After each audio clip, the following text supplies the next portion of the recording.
We are live, Counselor.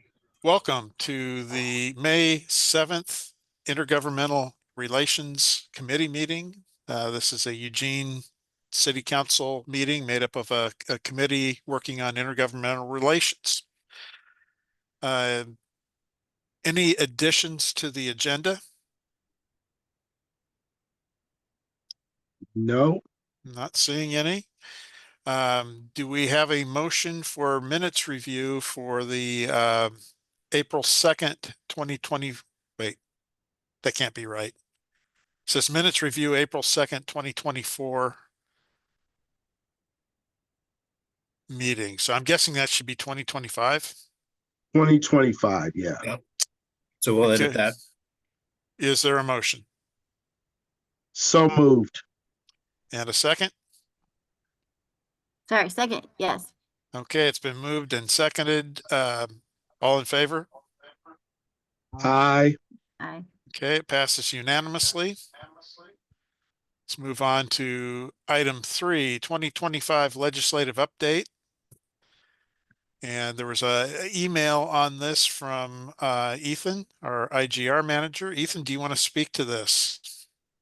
Yeah, thank you, Counselor Groves. And so this is the weekly update that was sent on out to Mayor and Council earlier this week, and then I included that. And so if we'd like to go, I could just start walking through that if that's all right. That would be great. Thank you. And then Rob Interfeld from our transportation manager, he was in some other meetings, but he's going to try to get on as soon as possible, but no later than 2 to give an overview of the transportation package and answer any questions. So great. Just for the community members before we started, I'm looking at the memo that was sent out by Ethan. So I'm not watching the screen right now. So if somebody has their hands up to speak or ask questions while we're going through this, I'll probably need a verbal prompt. Thank you. Ethan, take it away. Okay. So, and actually, would you like me to share my screen and That might be an easier way to do that. Okay, perfect. Thank I'll you. do that. And that way, anybody tuning in from outside will see the same thing we're seeing. Yep. In the interest of transparency. All right. Does everybody see this on there? Yes. Okay, perfect. So I'm just going to walk through the priorities for this session. Our first priority, unhoused response funding, and House Bill 3644 is the vehicle for that. It has all of the policy elements and it also has a fiscal piece. So it is in Ways and Means currently. And as I was sharing right before we started the meeting, the May forecast is scheduled to come out on the 14th of May. And that will be one of the kind of core determiners as to how the budget writers are going to allocate or propose to allocate funding for a number of different priorities within the legislature's priorities, and then also, overlapping and ideally integrating with Governor Kotek's priorities and the recommended budget that she produced earlier in the year. And so why that matters is that in the governor's recommended budget, the GRB, is that there was a $217 million request for shelter over the course of the biennium. And that would be that would fund all of the state funded shelters from the previous couple of years. And so there was Oregon Housing Community Services did a big survey. They pulled together statewide data to say, okay, what are the shelters that we're funding, how many beds, and what's that cost?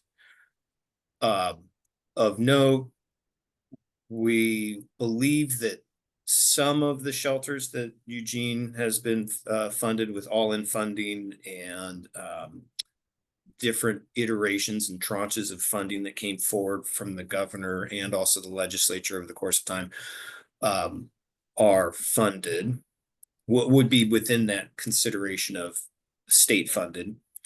But we know for sure that that all of the beds in Oregon are not included in that OHCS survey. So there's a gap between what is that 217 million and what ostensibly is required across the state to maintain the beds that are out there, without bringing in additional funding sources, whether it's local governments, whether it's and that could be state or county or city, or it could be federal dollars that are being allocated at the state, federal, or at the county, city level that are being allocated then, and that would be like CDBG or something.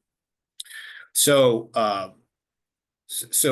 many of us in the shelter advocacy world in the cities have been really stating that 217 is the floor for what should be allocated. And many legislators, especially ones that are working through budget issues, which would be in all of the subcommittees in the main committee for the Ways and Means Committee, have been hearing this from a number of different sources in different sectors of what is required for the state budget. And there's more requests than there is going to be money. So we're just kind of facing that. And after there was a transportation economic development subcommittee meeting related to the OHCS shelter budget and their policy option package, the conversation at the subcommittee didn't really seem that 217 is the floor. And so I was able to spend time with one of the co-chairs, Representative Gomberg, and just lay it out to say this 217 is the floor, and it not in a in a manner that's somehow going to threaten future action, but to say if that number isn't appropriated, there's likely could be beds being shut down across the state. So, and he understood that. So our main concern was just being able to advocate accurately of what the need is across the state and whether or not the budget writers are able to meet all of the needs across the state is a completely different issue. But we just want to make sure that was, that they're working with a good understanding of what the need is across the state. Any questions on that? And so it's just going to continue to be in process, and we'll see when the final budget gets produced in June, what that number is. But until that, it's kind of in behind closed doors negotiations at this point. Okay, moving on. Clear Lake Road infrastructure. So we've been meeting with our delegation, and this last week I was this week and last week meeting with delegation and really honing in on, okay, as we're getting closer and the landscape of known capital requests are the regional capital funding requests are known, and they're starting to be prioritized. Where do we fit on the priority list for the delegation, and then ostensibly who is going to be carrying this as their take home? And so still working on that. And so, we're going to keep working on that. The public hearing is on Friday, May 9th. And so at 1 p.m. and we have Mayor Knutson signed on up. And if we can make that work, great. If not, then I might circle back and ask Councilor Groves if you're available to give that testimony. It's 1 minute, more than likely. It's, as they call it, the cattle call. And we may be able to switch you in if Mayor Knutson's not able to attend, but it'll be virtual and it'll be pretty tight. I think that you've given that testimony in the past too. So that's it. That's kind of where we are with that. Any questions on that one? Or keep moving forward? Do you have a over under on this? I think Projection on that us getting it? I think that we will be successful in getting it as a priority. I think that our ask of 10.5 million is pretty high, given how they fund in the past. But we've also asked for 3 million of that to Congresswoman Hoyles, excuse me, through her congressionally directed spending, the earmark process. But that's going to be in the next fiscal year. And this last year, the Congress didn't add earmarks to the budget. So many folks are up in the air to say, well, then for the next fiscal budget, is Congress going to add earmarks in? If they do, and this project is successful, then we'll have federal dollars that could be added to the project. Great. So increased state investment, behavioral health, big two things here is 2056. And there's nothing been moving on this. It's still in Ways and Means, but this would be funding for community health programs, mobile crisis response, civil commitment process. Those funds likely wouldn't come to the city of Eugene directly, but they would impact our community because they're funds that Lane County utilize for their community health programs, for their mobile crisis program, mobile crisis response program, and also any of the civil commitment pieces that through the district attorney's office and the Lane County Circuit Court, which interfaces with municipal court. So we want that one to get pushed through too. So, but back to what I was saying at the beginning, there's a lot of requests to a tight budget here. We do know that Lane County is in the rebalancing bill.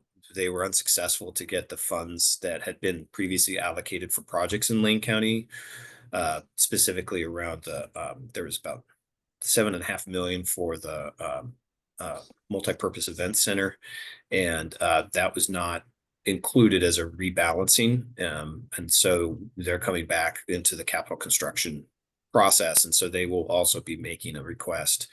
They'll be at the hearing on Friday, and they've been working with the delegation to prioritize that, and there's a good momentum for this to be a priority. Ethan, Councilor Evans has a question. Yep. Yeah, just a second. Can you hear me? Yes. Okay, good. Because I'm having a little trouble navigating right now. Going back to Clear Lake Road, Councilor Groves asked a question about over under. What are we looking at in terms of a minimum takeaway from this? If we're under 10 million, what's a realistic number, Ethan, that we can expect to get from the state in lieu of putting together support for the feds?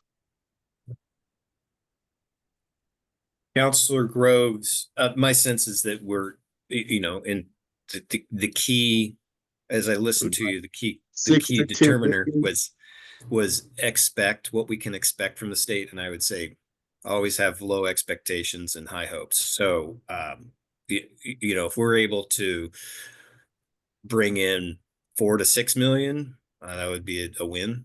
I think any money is going to be a win in this environment.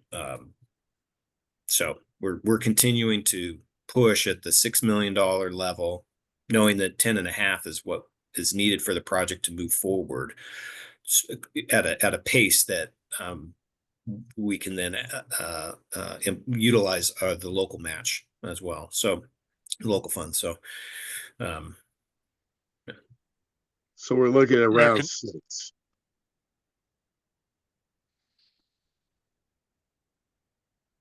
Correct? I didn't hear that question. Can you I restate it? I said we're looking around 6 million to be the bottom, right? Again, Councilor Evans, I would caution the committee to set the expectation that if we receive nothing, that could be a outcome that would not surprise me. But we are pushing for it to be. I mean, the community has a lot of funding requests, and we are one that legislators are looking at. We are a partner, and we've identified this as a main priority, and we have funds in hand. So we're hoping to get close to what we've requested. And I think it goes back to the piece that I talked about, the OHCS budget and the 217 million. The need is there, whether or not the budget writers produce the funds for that need is a different story, and one that we don't necessarily have a whole lot of control over. But we have the control over being able to accurately represent our needs, the community's needs. And that's what we've been doing. Got it. I got it. Okay, thanks. You're And welcome. Mayor Knutson has her hand up as well. I'll just add, because one thing that has not been yet mentioned by staff and following on that question from Councilor Evans, that the materials that we've shared with our federal partners and state partners around this priority as it relates to economic development does break out some different phases of work. And I think the advocacy has been very clear that there's a lot of partnership and potentially some really great opportunity and urgency attached to this funding coming forwards in the near term, that it's not just those dollars, but actually other dollars that could be matched and then also and then added to with other new investment that is part of what, you know, keeps this as a current conversation in every lobbying and advocacy conversation that we've had over this last several months. So I just wanted to reiterate that, and that, you know, we'll continue to do everything we possibly can to push this priority. We have a lot of stakeholders who are also invested and actively advocating in support and in partnership. And it's a multi-year process, but among many competing funding asks right now. Thank you, Mayor. I appreciate you interjecting on that, and it brings on up another important piece. So this is the Eugene Chamber's #1 priority, their policy priority for this legislative session. And we were actually, so they were up, I think it was 2 weeks ago, Brittany Quick Warner and Tiffany Edwards from the Chamber were up with a delegation of some Chamber board members, identifying this as a collaborative project priority between the city of Eugene and the Chamber. And then at the end of last week, Brittany and Tiffany and we all met and worked through strategy. And so it's not just myself, and then when Mayor Knutson was on up advocating for this as a priority, it's also the Chamber, and we'll continue to do that. And they're leveraging some of their members to also weigh in to the delegation to say this is a priority and we'd like to see it funded. So we're doing what we can to encourage that this is a priority quality project and that it will have long-term repercussions, benefit for the community. So okay, gonna keep moving forward. Support increased protections relates to threats to public officials. So this is Senate Bill 473, and the update on that is there was on the 23rd. I've been in and out of the office because I've been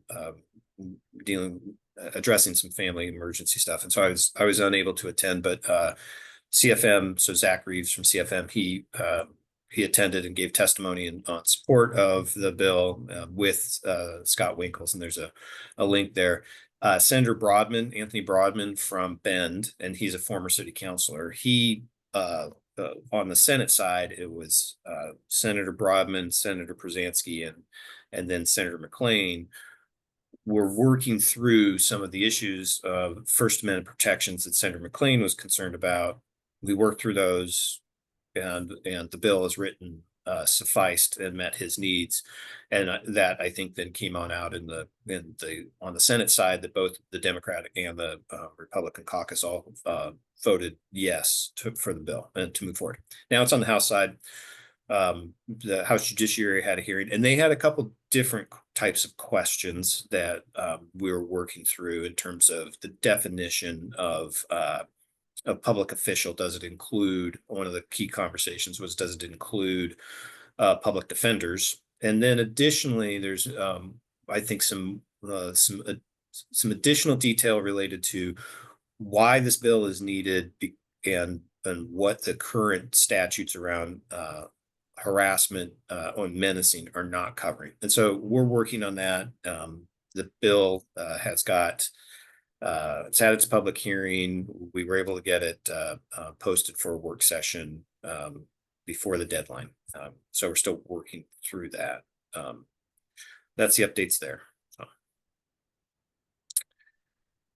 Secure authority for local governments to prohibit firearms in public buildings. So the bill was on, and then when I was doing some work this morning, I noticed that it's now been posted for public hearing on the 12th of this month, and then a work session on the 14th. And so with that, there's been an amendment put forward that would revise the current definition of just public buildings to say, something along the lines of public building where official meetings are held. And so that restricts it, but we're also trying to get a definition in ORS of what constitutes official meetings.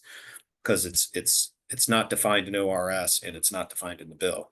So there's a lot of interpretation on that. We would prefer to have the bill as written move forward because it allows then the application consistently between state buildings, school buildings to be able to be applied across all of those facilities. Public buildings, so local governments to say public buildings could include city hall, city council chambers. It also could include the library. It could include recreation centers. And so those are the things that we're working to on that currently. So that public hearing will be up next week. Any questions on that one? Okay. The GMT Oh, wait, piece. actually, I do have a question. I'm sorry. Yeah. Would that cover like our boards and commissions?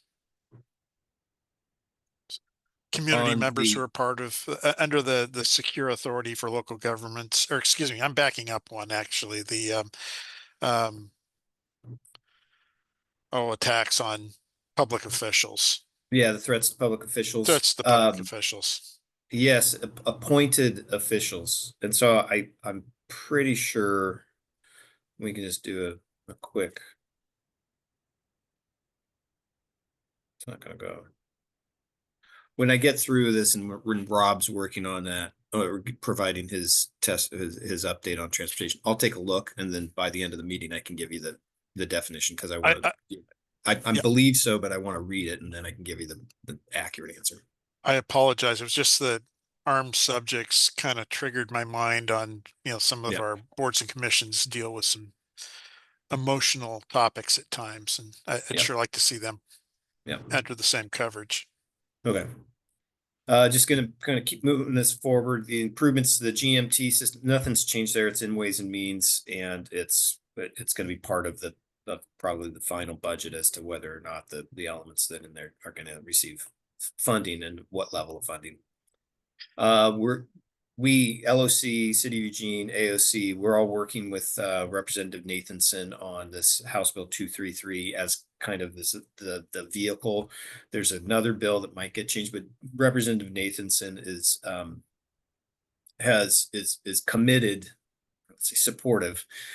Hope we're trying to get her to be committed to push a bill on out that's going to be a work session to focus in the interim on property tax impacts to local governments and come up with some solutions. So we're really like, we need to lay down the groundwork for that, so that during the interim, it's a very serious concerted effort. And LOC is engaged, and they're also looking to potentially utilize some of their reserves to fund that effort as well, in concert with the legislature. So we're moving forward on that one.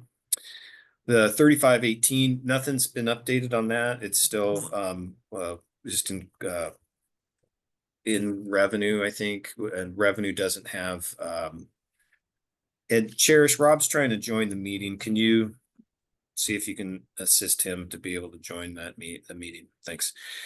Nothing's changed on 3518. It'll probably move before the end of the legislative session. It's a revenue piece, though, that will need to be worked through. Excuse me for a second.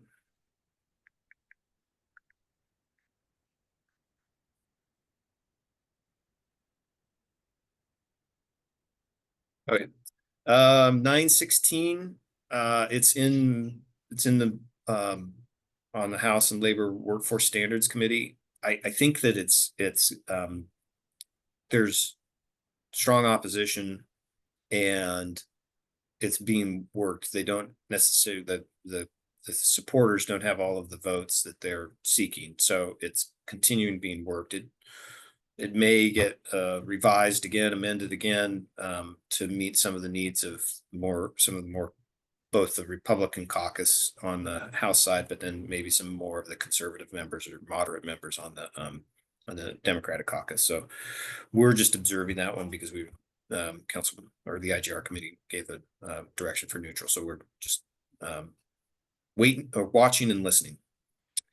3031, this one is for the housing production bill related to infrastructure. It's a budget issue now. It's in Ways and Means, and the governor had identified $100 million as the to start the pool to create that fund, and we'll see what the legislature finalizes the investment. There's probably going to be some investment. It might not be at that $100 million level. 2138, this is the governor's missing middle housing bill. It's continued to moved out on committee, and it's in Ways and Means. And so again, it's got funding issues related to it. And so it's gonna kind of continue to be worked.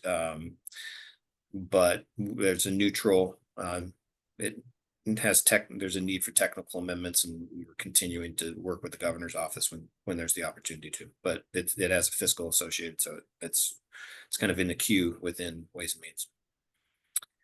Senate Bill 6, 45-day shot clock. It is in Ways and Means. We're in opposition to it. We believe that it's going to die because we're working pretty heavily. The proponents have said, yeah, we're probably not going to push this one forward because we're working really heavily on Senate Bill 974, which would have a number of different pieces. There's a public hearing on this bill on Monday this week, and I was there preparing to testify. We had spent a lot of time talking with members of the committee, we being League of Oregon City and other cities, including myself, and most of the questions that we were hoping would be asked and discussed in committee were asked and discussed in the committee. And so the bill is being robustly debated in terms of the component parts. And from the city standpoint, we're trying to get to neutral.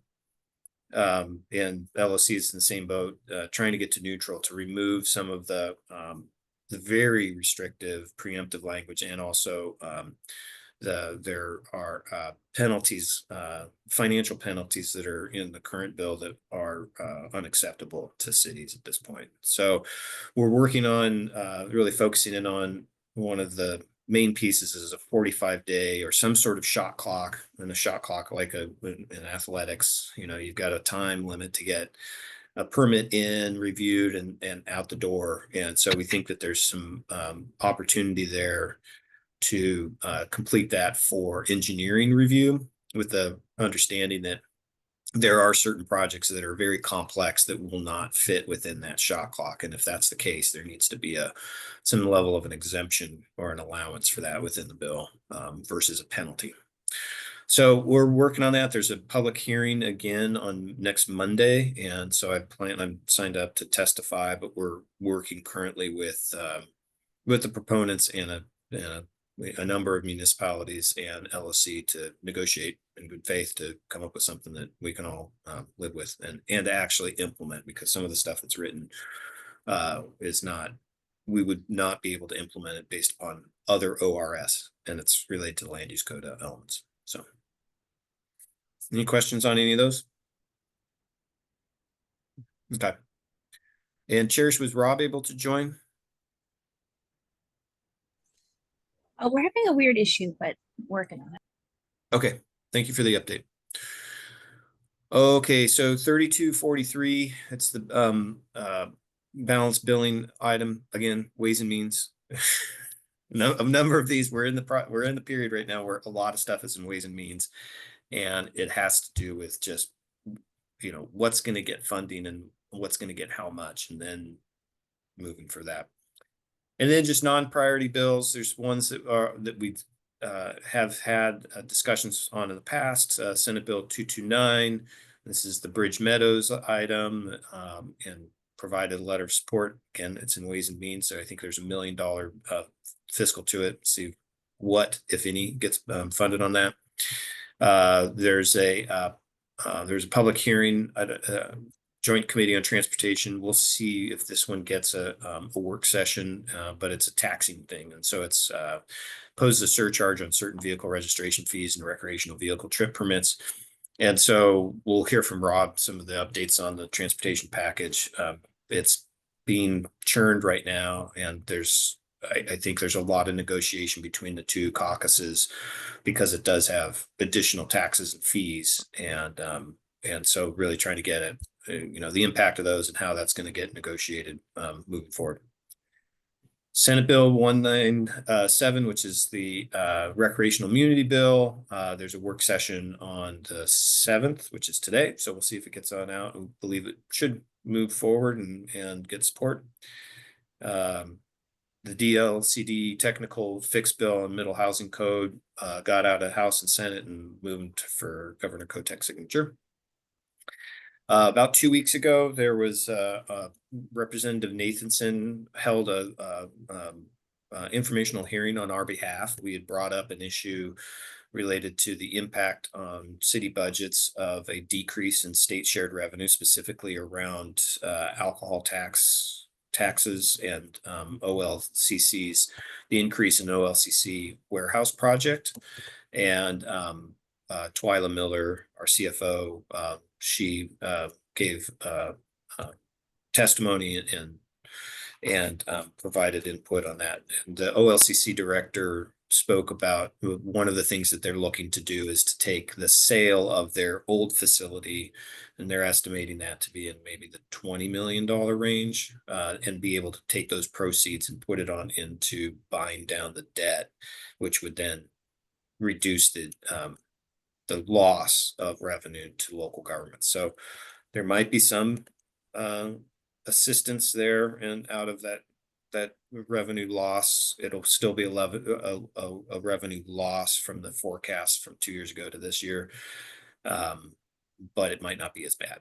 So, and then the last piece is just House Bill 3232. It's a small change in the low-income housing tax exemption program that the LRPD program that the city implements, and limited equity co-ops were added a couple years ago, but there was a date restriction on that, and so the East Blair Housing Co-op was not eligible for it, and so the amendment to the in this bill, but the change in this bill would remove that date restriction and allow all LECs to be eligible for a tax exemption. So that's it. Any other questions? I'm going to stop sharing. Thank you, Ethan. I'm Yeah. not seeing any questions from Mayor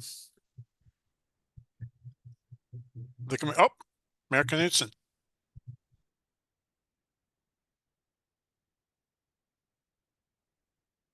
It's on the bottom of your screen. You have to run your mouse over it. Thank you. My Zoom is really struggling in this meeting. I'm sorry if it has seemed anything weird has happened. I think my computer's been on a bit of a struggle bus today. I just, staff, before we leave this update, wanted to just ask a quick question about other strategies for mitigating the impacts of the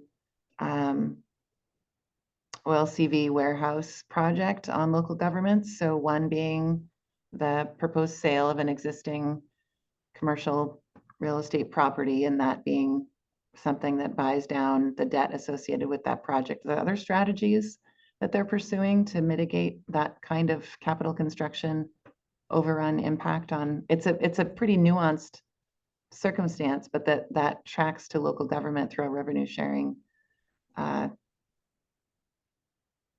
pieces, I think. Yeah, Mayor, challenging. the to be frank, the informational hearing was there was the OLCC director was given the mic, and spent a good amount of time talking about OLCCs, like what they do and everything else, and then finally got on into the issue.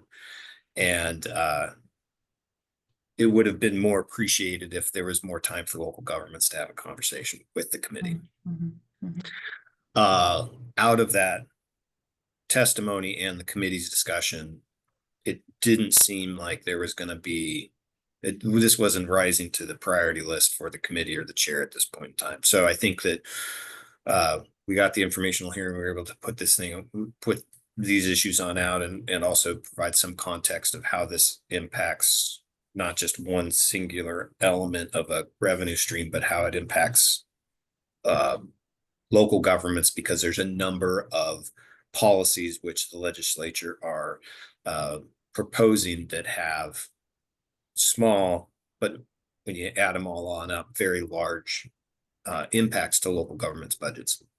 So that was not lost on the committee. In regards to other elements that may come on up in terms of solutions, those weren't discussed. So I think the pieces that we hopefully raised enough awareness that future cost overrides or the understanding of state shared revenue is important, and that there might be some assistance in terms of the debt on that project that could be bought down. And so the cost to local governments for the state shared revenue may be lessened. Thank you. Appreciate it. And so my colleague, I'll turn it back on over to you, Councilor Groves. Thank you, Ethan. Thank you for the report. We are now moving on to item 4 on the agenda, 2025 Transportation Package Update. We'll turn to Rob Ennerfield, and for those watching, he is our Transportation Planning Manager. Rob, welcome. Thank you, Councilor Groves. And I just have to say this is a great committee for talking about transportation, since you and Mayor Knudsen sit on the MPC, and Councilor Ye is the chair of the Lane Area Commission on Transportation, and Councilor Evans used to be on has been on a lot of different committees over the years, including the LTD board and the League of Orient Cities Transportation Policy Committee, of which I believe he was the chair in the past. So I think you're all aware there's a funding crisis in Oregon in terms of transportation funding right now. That's hitting ODOT really hard, but I don't know how much we've talked about it with City Council, that our own city's road fund is in a deficit situation, and that we are actually cutting into our reserves every year. And by 2028, we will be out of reserves for the city's road fund. And so this statewide transportation revenue discussion is actually very pertinent to the city of Eugene as well. So it turns out that the Oregon Transportation Commission is meeting tomorrow to review the transportation package, and I have their PowerPoint presentation. And I thought I would just share a few of the slides from that because it synthesizes the proposal nicely. So let me see if I can share my screen here. Let's see. It's going to take me a minute to find the right window. Here we go. Okay, can you all see that?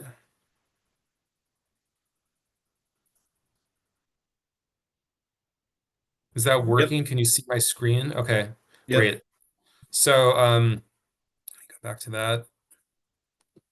So there's the Joint Committee on Transportation has been, and you may remember that they had a tour or called a road show last summer. They came to Eugene. They met in the Lane Event Center. Mayor Vinnis was part of a roundtable that they had. We also had a bus tour, and all the work they've done has resulted in the release of what they're calling the Oregon Transportation Reinvestment Package, or the TRIP. And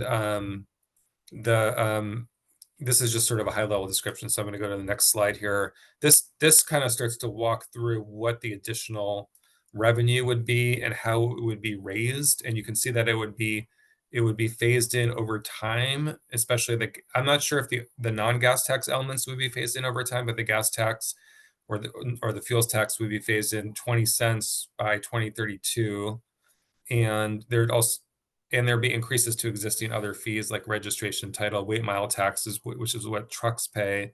And then there'd also be this new system use fee that is on basically like a sales tax on new vehicle purchases.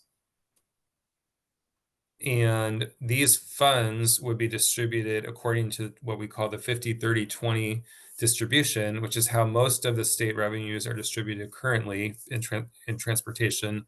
And so cities receive 20%, and then the amount that goes to cities is distributed to cities based on their population share of the amongst other cities. And some funds come off the top. So you can see under special program funding, there's some funds for grant programs that would get funded first, and then the remainder would go to the cities, counties, and ODOT.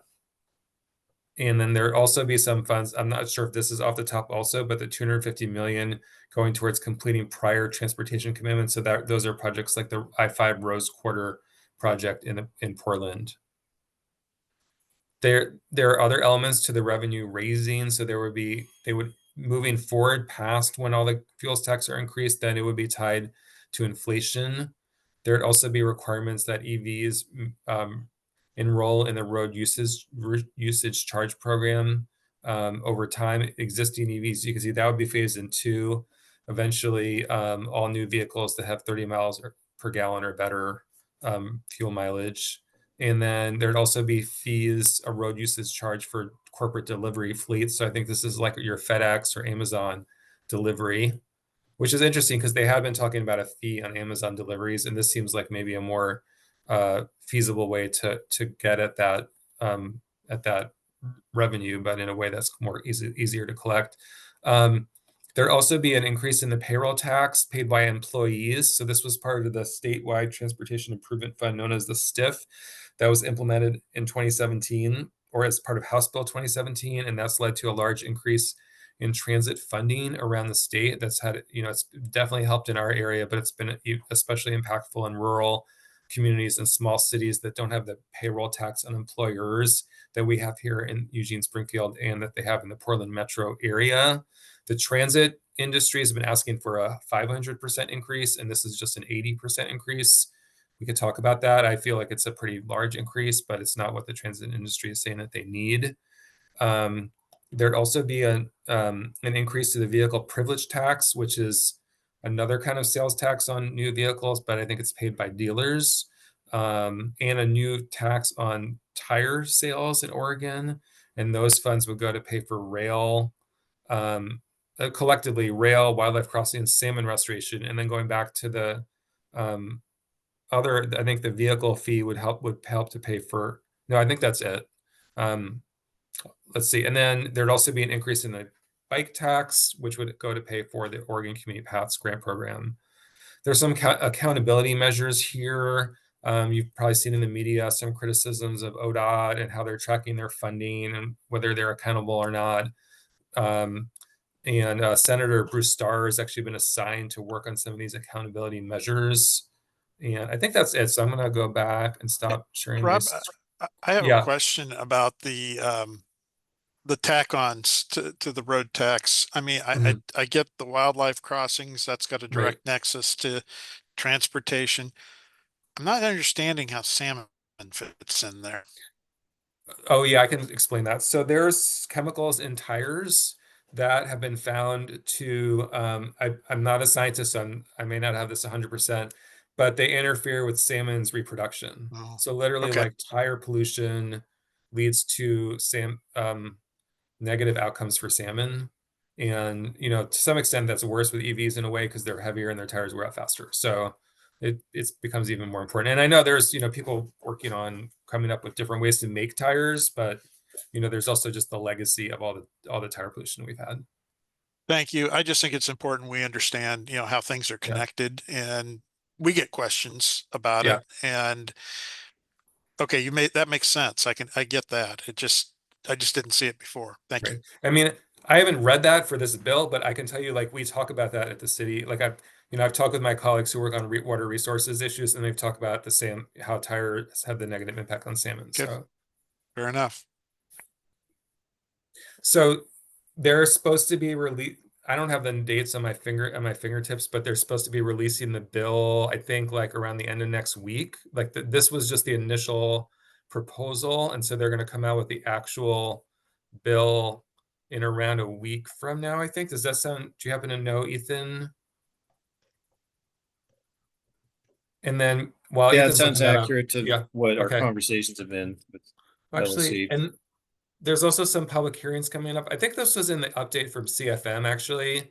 There is going to be 3 public hearings coming up. One is, I don't have it at my fingertips, but I could probably pull it up. And then while I'm looking for it, I can let you know, I'm working on an op-ed that Mayor Knudsen and Mayor Van Gordon talked about co-signing around advocating for not necessarily this particular package, but just that the legislature take action on transportation funding. Am I articulating that accurately, Mayor Knudsen? I think so. Mayor Van Gordon, though, we should probably talk about the mechanics in that process and their timeline a little bit. Doesn't necessarily need to be in this meeting. Mayor Van Gordon and I did have a chance to touch base at the end of last week. And one of the things that seems like a significant and timely opportunity with this piece of legislation, but also broader public understanding of how it is that infrastructure investments happen, like how are they paid for? And locally, we have, I think, a really pretty straightforward explanation of that, but it's not the one that I typically hear in terms of how people think this work is happening. So it also is an opportunity to underscore the importance of having federal partners who are continuing to invest in the infrastructure of the United States. So that will be, I think, thematically where we're trying to connect these dots for people, just so that the importance of federal and state funding for our transportation systems and infrastructure, how it is that this network relates to a broader set of needs, but also that, you know, these are not projects that we are funding through our general fund, for example. Our bonds for streets and our state and federal projects are completely different things. I could not find the dates. Thank you, Mayor Knudsen. I cannot find the dates of when the hearings are, but there's some hearings coming up on some of the different elements of the package. And so I could talk with Ethan too about whether we want to have a presence at any of them. And Mayor Knudsen, I don't know if you want to talk for a few minutes at the end of this meeting about the op-ed, but it might be helpful if you have time to just make sure we're on the same page. So as I'm working with the Springfield staff to write it, and then we bring it back to you for a review, that we're capturing everything. I think I have the general idea, though, of what you're looking for. Yeah, Rob, if I can, I was able to chat with the mayor prior to this meeting, so I think that great.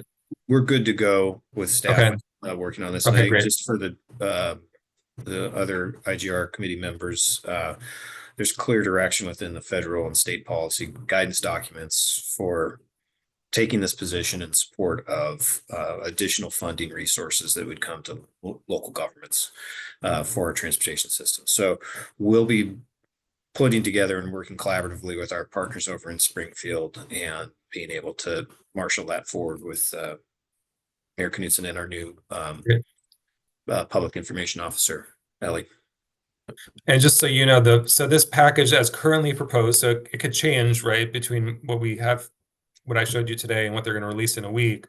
But as currently proposed, the city would receive around a 70% increase in transportation revenue from the state. So that's a pretty big increase.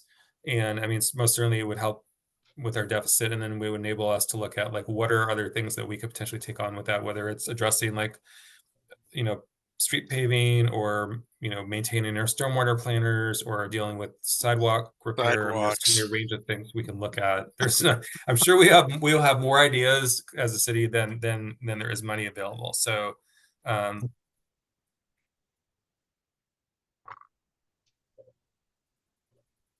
so yeah, do you have any other questions or comments about that?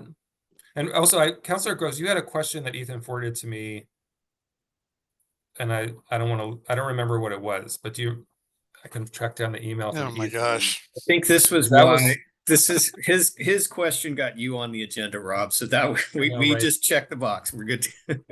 All right. You are the question, Rob. You're the answer, Rob. All right. Who is Rob? Yes. Are we working on regional transportation? Yes, we are. Yes, we are. No, I remember I had a question. I'm sure I could find it, but it might take me a minute. see. Your question was, any information on the funding reductions for ODOT and whether or not anything is moving forward in the legislature to mitigate these reductions. Yes, thank you. So Rob's presentation helped with that. And I have updates for those other two questions that you have once we get into the next part. Great. Just to kind of take a step back a second too. I mean, the ODOT, one thing that's really kind of, I'd say is somewhat unique about this bill is that it's really focused on helping ODOT with their operations and maintenance costs. So whereas if you look at previous large transportation bills in Oregon, they've really like earmarked a lot of the new money for big highway projects. Right. That was the case. I mean, at least since I've been here, 2009 was the Jobs and Transportation Act, and that had big earmarks. Like I-5 Beltline actually got a big earmark from that. And then the next big one was 2017, so that was 8 years later, and that had big earmarks too, like I-5 Rose Quarter project. We got a small amount of money for the jurisdictional transfer of Highway 99. Springfield got quite a bit more for their 42nd Street project. And there were earmarks all over the state because it was about how to get to yes with legislators from across the political spectrum. And now they're not doing that. They're saying to the extent that there are any earmarks, they're just for building the earmarks from last time that they didn't give enough money to then from 2017. So that was 8 years ago, right? So it's kind of like every 8 years, 2009, 2017, now it's 8 more years, 2025.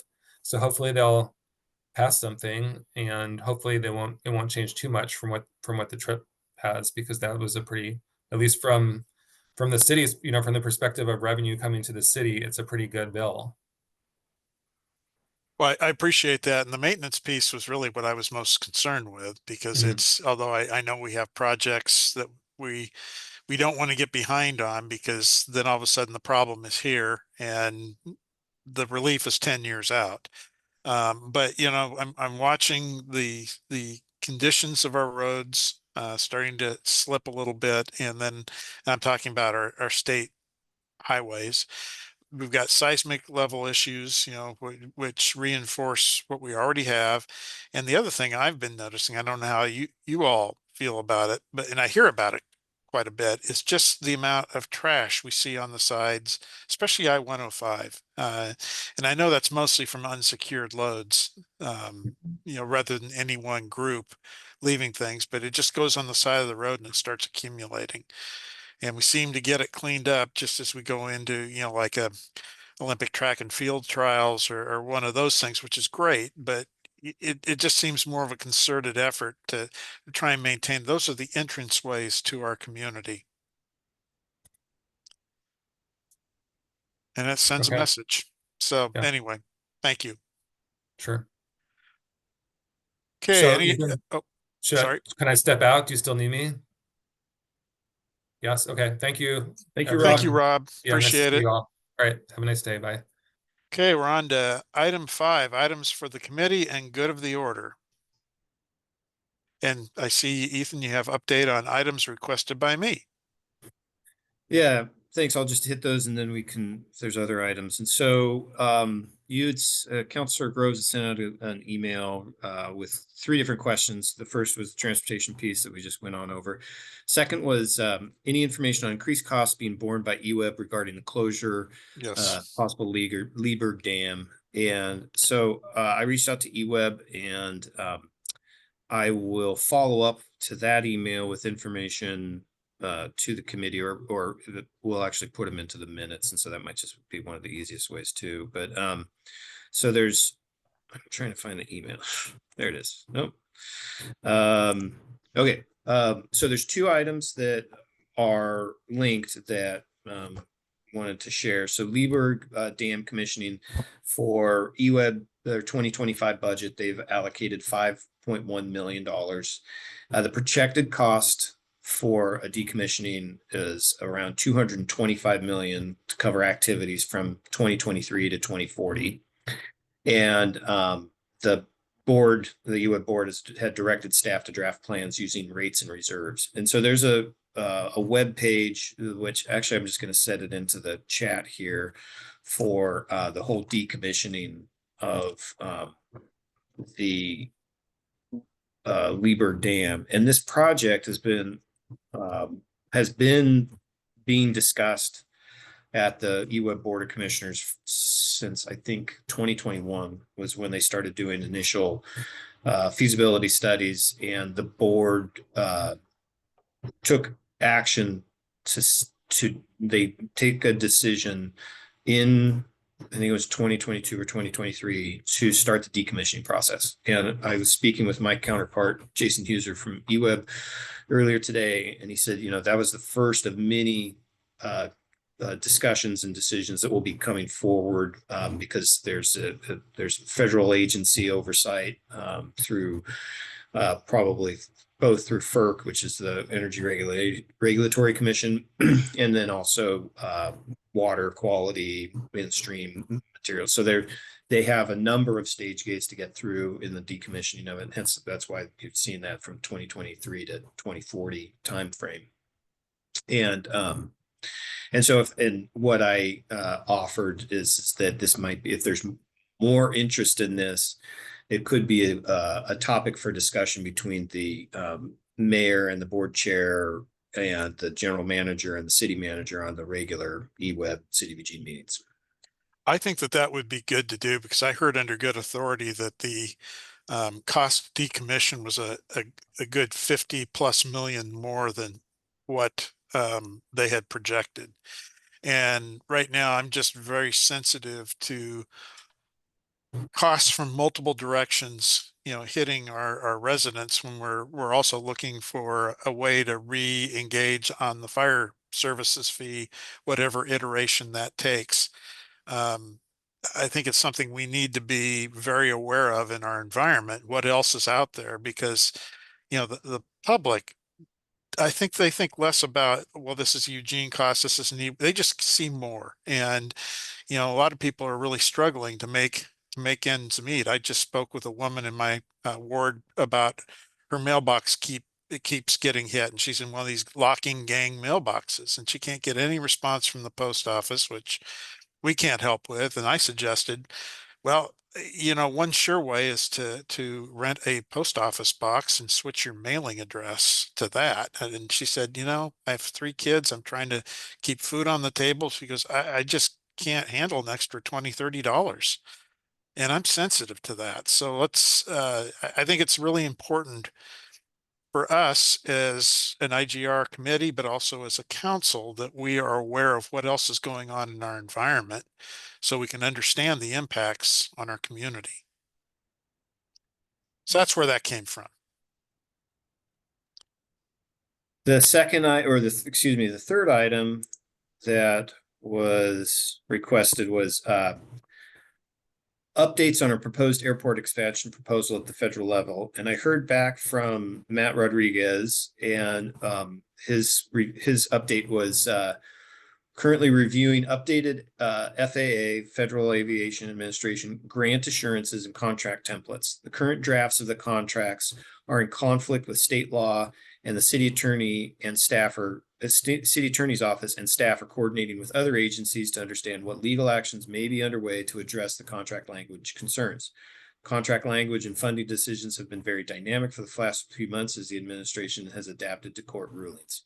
And there will be an update to council on the status of federal funding and potential project impacts at the June 9th city managers update work session to full council. So there's those. That concludes this portion of the questions that you had for me, and I turn back over to you, Councilor Groves. Thank you, Ethan. I appreciate that. Is there anything else from members of I keep wanting to say MPC for some reason. Any other questions from the members of the IGR? Comments, concerns, sharing? MPC's on Thursdays. Yeah, I got that. It's just stuck in my head right now. My head's been in transportation for a bit now. So, well, anyway, thank you everybody. And if there's nothing else to come before this body, we are adjourned.